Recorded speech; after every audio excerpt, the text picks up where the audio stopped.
Il y a de l'activité autour du port. Des navires chargés à bloc accostent en attendant déchargement. L'infrastructure est en pleine effervescence avec des installations à la pointe de la technologie. Voilà ce que sera le port de Ndayane dans quelques années, en 2027 tout au plus. Oui, les travaux vont démarrer. Déjà aujourd'hui, ça a été la journée de lancement de ces travaux sur l'ensemble des composantes qui intéressent DP World. DP World, c'est le partenaire technique.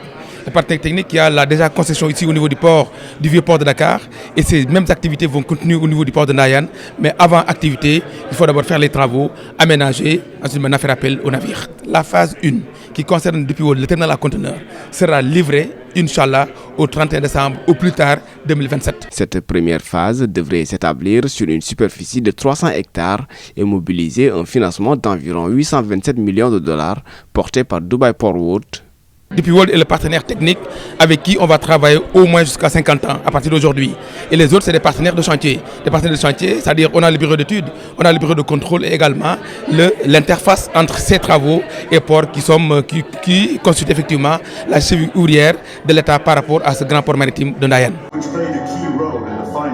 Les partenaires de chantier, les bureaux d'études et de contrôle constituent un collège de suivi pour le respect des normes de construction de ce projet d'envergure qui sera le plus grand port de l'Afrique de l'Ouest.